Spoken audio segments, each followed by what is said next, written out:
Bonjour et bienvenue chez VocaTalk. Aujourd'hui, nous avons rendez-vous avec Baudouin Velge, président du conseil d'administration de Vocatio.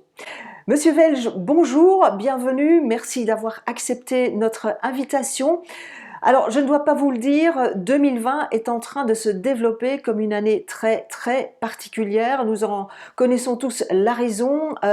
Pour la première fois dans son histoire, Vocatio n'a pas pu organiser la remise des bourses pour les nouveaux lauréats. Alors, est-ce que cette crise du corona a encore d'autres conséquences pour l'organisation ? Heureusement, notre jury s'était réuni, c'est-à-dire une bonne semaine avant le confinement, et donc le jury a pu en plénière choisir les 18 lauréats parmi les nombreux candidats qu'on avait. Évidemment, l'élément principal, ce n'est pas seulement que les 10 000 euros seront versés à chacun des 18 lauréats, il ne manquerait plus que ça, mais également nous avons pu mettre en contact les différents lauréats avec leurs parrains, donateurs, sponsors respectifs. Plusieurs conférences un peu comparables à celles que nous avons pour l'instant ont eu lieu et je dois dire que cela s'est très bien passé. Cela s'est très bien passé parce qu'au-delà d'une simple prise de contact, beaucoup de ces sponsors, ces donateurs se sont rendus compte que les lauréats avaient besoin de plus que d'argent, mais également de soutien moral, mais également de soutien pratique. Des cours, des formations, des mises en contact avec d'autres. Et cela, ils ont pu leur offrir et j'en suis fort heureux parce que ça veut dire que la communauté Vocatio prend vraiment forme et j'espère on pourra prolonger à l'avenir. Justement, est-ce que vous ressentez une plus grande sensibilité, une plus grande solidarité ou proximité de la part des sponsors en proposant ces aides pratiques ?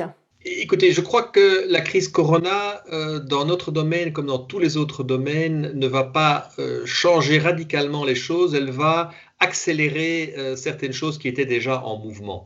Je crois que ce genre de rencontre virtuelle comme nous l'avons est appelé à se prolonger et que donc oui, là pour nos lauréats et pour leurs donateurs, sponsors, membres du jury, administrateurs, c'est une bonne chose. Ça veut dire que cette communauté sera plus proche et que nous n'attendrons pas de les rencontrer physiquement. Et je crois qu'on ne peut pas le dire assez souvent, comme il est nécessaire et important de soutenir ce qui est notre avenir.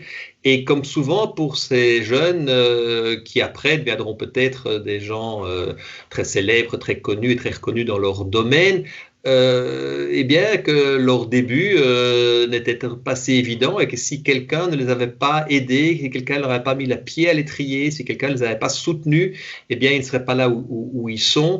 Et je crois que ça, nos donateurs, nos sponsors, s'ils sont donateurs et sponsors de Vocatio, c'est parce qu'ils ont cette fibre-là.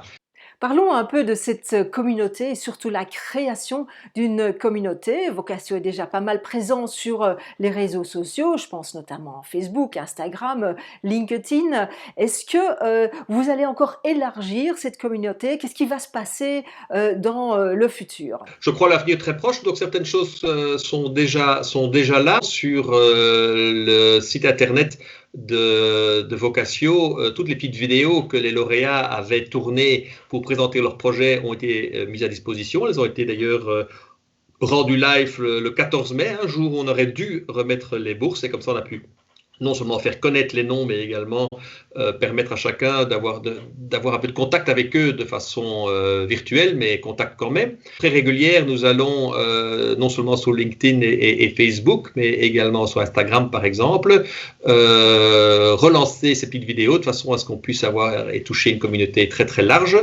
On a également créé un groupe fermé dans lequel vous retrouvez toute la communauté Vocatio, les anciens lauréats, les nouveaux lauréats qui s'échangent des informations et qui peuvent expliquer ce qu'ils sont capables de faire, mais également ce dont besoin.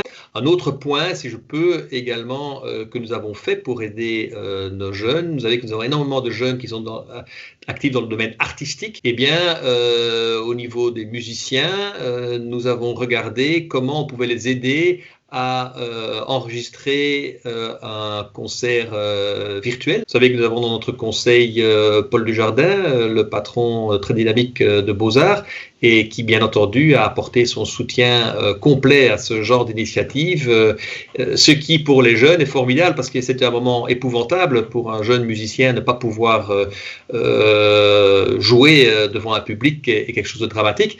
Mais grâce à la crise, entre guillemets, avoir l'occasion de faire une performance qui, elle, est diffusée de façon large et qui a le soutien de gens aussi importants que Paul Dujardin dans le domaine artistique est évidemment une chose merveilleuse et je suis certain que c'est une chose que nous sommes appelés à répéter à l'avenir. Est-ce que cette flexibilité, la rapidité avec laquelle Vocatio a pu répondre à cette crise, à la situation, est-ce qu'elle est due au fait que Vocatio soit une fondation?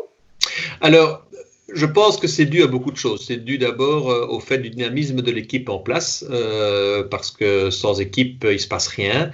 C'est dû aussi au fait que les membres du conseil d'administration sont extrêmement actifs et volontaires de soutenir et donc n'ont certainement pas laissé tomber les bras non plus.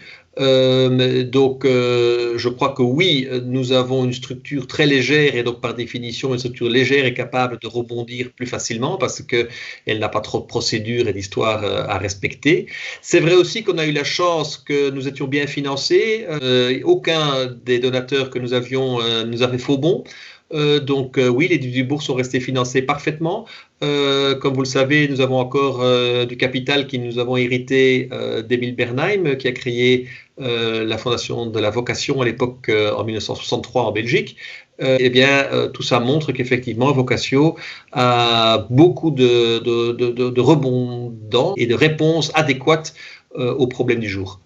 Je ne dois pas vous le dire, les temps sont incertains, nous sommes tous un tout petit peu déboussolés, il est difficile de savoir où on va, mais selon vous, à quoi ressemblera le monde de Vocatio d'ici un an?